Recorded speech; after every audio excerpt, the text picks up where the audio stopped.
अस्सलाम वालेकुम। कल हमने क्वेश्चन नंबर 1 से 8 तक किए थे, तो आज हम क्वेश्चन नंबर 9 करेंगे एक्सरसाइज 7.2 का। इसकी स्टेटमेंट पहले देखें। इसकी स्टेटमेंट ये है, कहता है कि हमारे पास 5 डिजिट हैं। वो जी डिजिट क्या हैं? 1 2 4 6 8।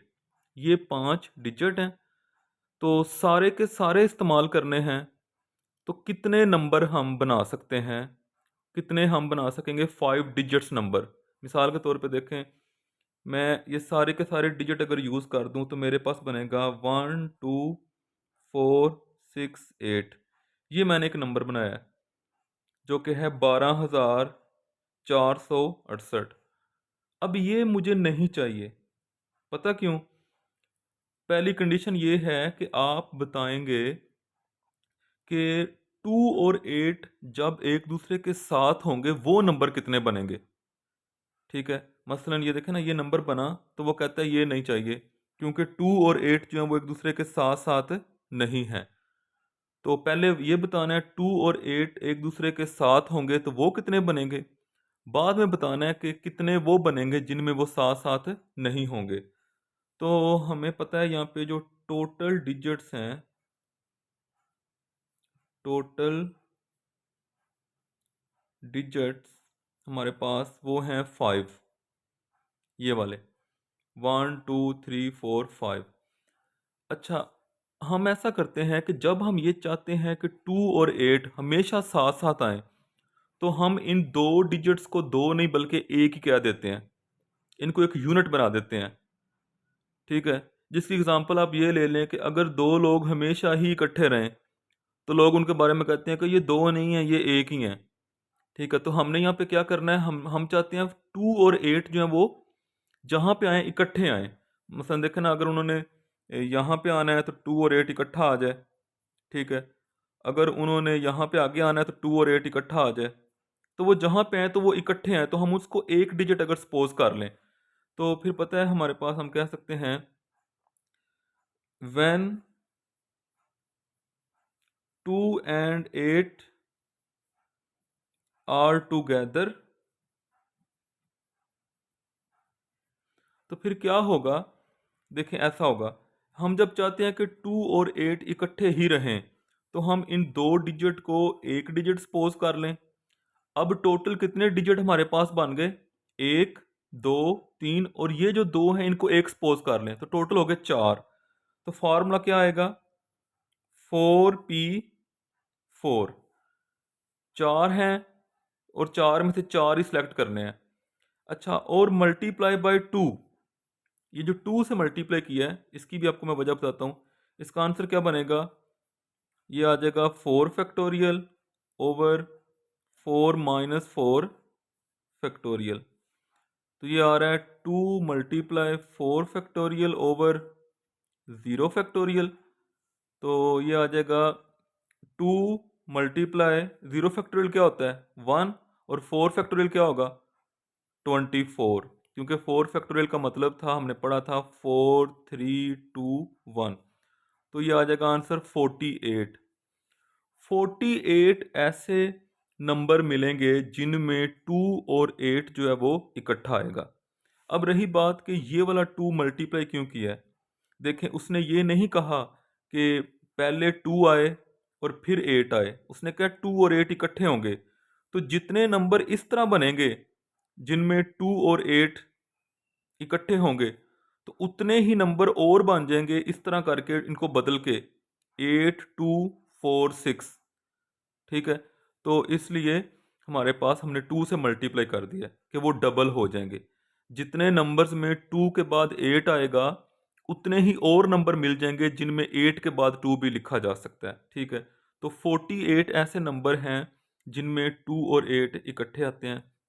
अब इसका सेकंड पार्ट, कैसे बताएं कितने ऐसे नंबर हैं जिनमें 2 और 8 इकट्ठे नहीं आएंगे। तो आप पहले ये देखें टोटल कितने बनेंगे। Total 5 digit number,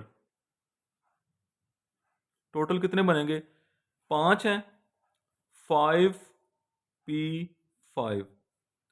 5 factorial over 5 minus 5 factorial, तो ये आ जाएगा 5 फैक्टोरियल ओवर 0 फैक्टोरियल। 5 फैक्टोरियल क्या होता है? ये होता है 120। 0 फैक्टोरियल होता है 1। इसका मतलब है जो टोटल नंबर बन रहे हैं वो 120 हैं। ये जो 120 हैं इनमें वो भी आ रहे हैं जिनमें 2 और 8 इकट्ठे हैं, और वो भी आ रहे हैं जिनमें 2 और 8 इकट्ठे नहीं हैं। तो उसमें से 48 माइनस कर दें तो हमारे पास जो है वो आंसर आ जाएगा इसका। यहाँ पे 120 में से माइनस कर दें 48, तो जो आंसर आएगा ये वो डिजिट होंगे जिनमें 2 और 8 इकट्ठे नहीं हैं। इसके बाद हम नेक्स्ट क्वेश्चन देखते हैं। Question number 10, how many 6 digit number can be formed without repeating. ये विदाउट रिपीटिंग का मतलब क्या होता है? विदाउट रिपीटिंग का मतलब होता है कि आप ऐसा नहीं कर सकते कि जैसे यहाँ पे 1 एक नंबर है तो आप उसको 2 दफ़ा लिख लें, ऐसे ऐसे नहीं कर सकते। ठीक है। अच्छा, ये 6 हमारे पास डिजिट हैं 0 से 5 तक। कहता है कि आप इनमें से कितने 6 डिजिट्स नंबर बना सकते हैं, पहले तो ये बताएं। ठीक है।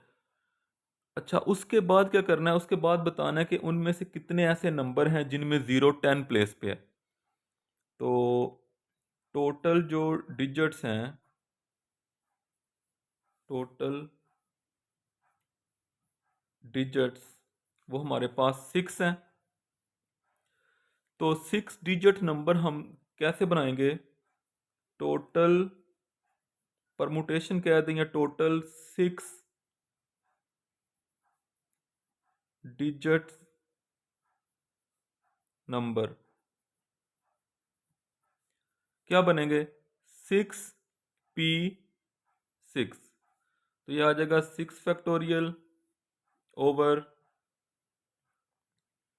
यहाँ पे हमारे पास आ जाएगा नीचे भी 6 माइनस 6 फैक्टोरियल। ये आ गया 6 फैक्टोरियल ओवर 0 फैक्टोरियल। तो 6 फैक्टोरियल क्या होता है? 0 फैक्टोरियल तो 1 हो जाएगा। 6 फैक्टोरियल क्या होगा? 720। अच्छा, यहाँ पे ना एक बात जो है वो गौरतलब ये है कि उसने कहा how many 6 digits number can be formed. ये जो ज़ीरो होता है, जब इसको हम एक्सट्रीम लेफ्ट पे रखते हैं तो ये मीनिंगलेस होता है, इसकी वैल्यू नहीं होती। जैसे मैं अगर पहला नंबर ये बनाऊँ 0 1 2 3 4 5, मैं ये सारे के सारे डिजिट मैंने ऐसे यूज़ कर दिए। अभी ये 6 डिजिट नंबर नहीं है क्योंकि ये जो ज़ीरो है इसकी कोई वैल्यू नहीं है। अगर अभी ये क्या है? 5 डिजिट है। तो इसका मतलब है कि ये जो आंसर आया 720, ये 720 जो है ये 6 डिजिट्स नंबर नहीं है, बल्कि वो क्या होगा उसके लिए? उसके लिए ये होगा कि आप पहले ये वो वाले नंबर निकाल दें जिनमें ज़ीरो जो है वो मोस्ट लेफ्ट पे है। मिसाल के तौर पे ज़ीरो यहाँ पे आएगा, बाकी जो हैं यहाँ पे 5 नंबर हैं। ठीक है। ये वो नंबर है, ये वो सारे नंबर हैं जिनमें ज़ीरो कहाँ पे होगा? लेफ्ट पे होगा। तो ये 5 डिजिट्स हैं, तो उसके आने की प्लेस क्या होगी? 5 फैक्टोरियल, तो ये आ जाएगा 120। तो इसका मतलब है कि ये जो 720 है इसमें से 120 माइनस कर दें तो आंसर आएगा 600। ये 600 वो नंबर हैं जिनको हम 6 डिजिट्स कहेंगे। ठीक है, बात को दोबारा समझें। मैं ये कह रहा हूँ कि ये जो ज़ीरो है जब ये सबसे लेफ्ट पे लगेगा, मसलन देखें ना, ज़ीरो उसके बाद 5 4 3 2 1, ये जो दो मैंने नंबर लिखे हैं ना, ये 6 डिजिट नंबर है क्योंकि इस ज़ीरो की कोई वैल्यू नहीं, असल में ये 5 डिजिट ही काउंट होगा ना। ये 6 डिजिट है, इस ज़ीरो की कोई वैल्यू नहीं। इस तरह और भी बनेंगे, तो टोटल जो बनेंगे वो बनेंगे 720। उनमें ज़ीरो जो है वो सबसे लेफ्ट पे भी होगा, तो हमने उनमें से वो वाले नंबर निकालने हैं जिनमें ज़ीरो लेफ्ट पे होगा। तो ये मैंने क्या किया? मैंने वो सारे नंबर निकाले जिनमें ज़ीरो लेफ्ट पे होगा। वो 120 नंबर हैं, उनको माइनस कर दें तो अब 600 ऐसे नंबर हैं जो 6 डिजिट नंबर हैं। अच्छा, इसमें एक और बात भी पूछी गई है। कहता है कि in how many of them will zero be at 10 place. इन नंबरों में से कितने ऐसे नंबर हैं जिनमें ज़ीरो जो है वो 10 प्लेस पे होगा? Numbers when 0 is at 10 place. अच्छा, 10 प्लेस कौन सी होती है? ये देखें, हम ये कह सकते हैं कि 0 को 10 प्लेस पे लगा दें। 1 2 3 4 0, ये 10 प्लेस है, ये 1 प्लेस है, ये 10 प्लेस है, ये 100 प्लेस है। ठीक है, तो उनमें से वो वाले नंबर हमने बताने हैं जिनमें 0 10 प्लेस पे है। असल में वो हमसे पता क्या पूछ रहा है? फॉर एग्जांपल 12,300, सॉरी, ये आप ये समझ लें, ये एक नंबर है। 1,23,405, ये एक नंबर है। इसमें ज़ीरो कहाँ पे आ रहा है? 10 प्लेस पे। इसी तरह आप ऐसे लिख दें, इसमें भी ज़ीरो आ रहा है 10 प्लेस पे। तो कहता है बताएं वो कितने ऐसे नंबर बनेंगे जिनमें 0 10 प्लेस पे है। इसका मतलब है 0 को हम 10 प्लेस पे फिक्स कर देते हैं, ये यहाँ से नहीं हिलेगा, बाकी यहाँ पे नंबर चेंज होके आते रहेंगे। ठीक है, तो वो कितने यहाँ पे कितनी प्लेसेस हैं? 5। तो 5 फैक्टोरियल, तो 5 फैक्टोरियल क्या होता है? 5 4 3 2 1, 120। 120 ऐसे नंबर हैं जिनमें ज़ीरो जो है वो 10 प्लेस पे आएगा। ठीक है, अच्छा, इसके बाद हम एक और क्वेश्चन है इसका, इसको देखते हैं। How many 5 digits multiple of 5? ये आसान क्वेश्चन है। कुछ डिजिट्स दिए हैं 2 3 5 7 9। कहता है कि आप ये बताएं कि इनमें से हमने बनाना तो 5 डिजिट नंबर ही है, लेकिन कंडीशन इसमें क्या है? Multiple of 5। तो हमें पता है कि कोई भी नंबर 5 का मल्टीपल कब होता है? जब उस नंबर के एंड पे 5 या 0 आए। टोटल जो टोटल डिजिट्स जो हैं, जो कि हमारे पास हैं 2 3 5 7 9, जिसको हम एन भी कहते हैं, ये कितने हैं? टोटल 5 हैं। हमने क्या बनाना है? हमने बनाने हैं इनमें से, अब देखना मैं फर्ज कर इन सब को यूज़ करके एक नंबर बनाता हूँ 2 3 5 7 9, तो ये हमें नहीं चाहिए। क्यों? क्योंकि ये 5 पे डिवाइड नहीं होता, ये 5 का मल्टीपल नहीं है। 5 का मल्टीपल कौन होता है? जिसके एंड पे या तो 0 आए या फिर 5 आए, वो होता है 5 का मल्टीपल। अब 0 तो एंड पे आ ही नहीं सकता क्योंकि हमारे पास डिजिट्स में 0 तो है ही नहीं, लेकिन 5 तो आ सकता है ना। तो हम लिख सकते हैं total numbers of multiple of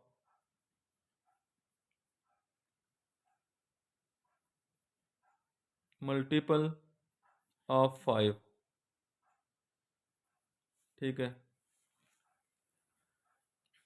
total जो नंबर्स हैं जो कि 5 के मल्टीपल होंगे वो क्या होंगे? एंड पे 5 को फिक्स कर दें और बाकी जो है वो 1 2 3 और 4, मतलब देखा ना, इसको फिक्स कर दिया ना एंड पे 1 2 3 4। क्योंकि देखें ये एंड पे 5 ही रहेगा, ये बदलते रहे बाकी सारे, यहाँ पे हमें एंड पे 5 चाहिए। एंड पे 5 होगा तो 5 का मल्टीपल बनेगा। तो 4 नंबर है, तो उसका 4 फैक्टोरियल उसकी पॉसिबिलिटी होती है। तो ये आ जाएगा 4 3 2 1, तो ये हमारे पास क्या आ जाएगा? 24। 24 ऐसे नंबर बनेंगे जिनके एंड पे 5 आता है, जो 5 के मल्टीपल हैं। इसके बाद क्वेश्चन नंबर 12 आप कर सकते हैं, उसमें भी यूनिट यूज़ करना है, जैसे हमने पहले 2 और 8 को इकट्ठा रखा था। अच्छा, अब एक ये क्वेश्चन है, क्वेश्चन नंबर 13। तो वो कह रहा है कि find the number of arrangements of 3 books on English and 5 books on Urdu. 3 book हैं इंग्लिश की और 5 बुक्स हैं उर्दू की, उनको एक शेल्फ के ऊपर प्लेस करना है। कैसे प्लेस करना है कि जो सेम सब्जेक्ट की बुक हैं वो इकट्ठी रहें। मसलन ये देखें, E1 E2 E3, ये हो गई इंग्लिश की बुक्स, और U1 2 3 4 5, ये होगी उर्दू की बुक्स। ये एक शेल्फ के ऊपर चलें इस तरह हमने लगा दी हैं। तो ये देखें, जो एक सेम सब्जेक्ट हैं वो इकट्ठे हैं, इंग्लिश इधर इकट्ठी है, उर्दू इधर इकट्ठी है। तो इस तरह इनकी कितनी अरेंजमेंट्स हो सकती हैं। तो हम यहाँ पे कुछ लिख लेते हैं, बुक्स ऑन इंग्लिश कितनी है, 3। बुक्स ऑन उर्दू 5 है। टोटल 8 बुक्स हैं। अच्छा, अब हम अपना फार्मूला यूज़ करते हैं, रिक्वायर्ड अरेंजमेंट्स। ठीक है। अच्छा, रिक्वायर अरेंजमेंट हम मतलब ना हम इसको डायरेक्ट सॉल्व करते हैं, ये शॉर्ट क्वेश्चन है, इसमें ज़्यादा लिखने की ज़रूरत नहीं है। हम हमारी रिक्वायर अरेंजमेंट क्या है, तो उसके लिए ये देखें ज़रा, 3 किताबें हैं इंग्लिश की, उन्होंने यहाँ पे ही चेंज होना है, मतलब कभी E2 यहाँ पे आ जाएगी, E1 यहाँ पे, E3 यहाँ पे, फिर E3 शुरू में आ जाए, E1 आ जाए, E2 आ जाए, ऐसे। मतलब वो 3 किताबें उन्होंने यहाँ पे ही बदलना है, इस किताब ने इधर नहीं जाना, क्योंकि एक सब्जेक्ट की किताबें एक तरफ ही रखनी है। अच्छा, तो इन इन 3 के लिए क्या आ गया, 3 फैक्टोरियल मल्टीप्लाई, ये 5 किताबें हैं, इन्होंने यहाँ पे बदलना है, तो इनके लिए 5 फैक्टोरियल आ गया बदलने के लिए, और मल्टीप्लाई बाय 2। ये इसका आंसर है। ये मल्टीप्लाई बाय 2 क्यों किया है, देखें, ऐसे भी तो हो सकता था कि ये जो सारी किताबें इधर पड़ी हैं ये पहले आ जाती, U1 2 3 4 5, और फिर आ जाता E1 E2 एंड E3। उसने ये तो नहीं ना कहा कि पहले उर्दू की होनी चाहिए या पहले इंग्लिश की होनी चाहिए। तो जितनी अरेंजमेंट इस तरीके से बनेगी, उतनी ही अरेंजमेंट ऐसे भी बन जाएगी कि उनको पहले लिख लें, तो मल्टीप्लाई 2 कर दिया। तो देख लें इसका आंसर क्या आता है। 3 फैक्टोरियल क्या होता है, 6, और 5 फैक्टोरियल क्या होता है, 120। तो इनको आपस में आप मल्टीप्लाई करके तो इसका आंसर लिख सकते हैं। ये हमारी एक्सरसाइज 7.2 कंप्लीट हो गई है। तो इंशाल्लाह नेक्स्ट जो हमारा लेक्चर होगा उसमें हम परमुटेशन पढ़ेंगे रिपीटेड ऑब्जेक्ट्स की। ठीक है, तो और राउंड ऑब्जेक्ट की, तो इंशाल्लाह उसको देखेंगे। बहुत शुक्रिया, अल्लाह हाफिज़।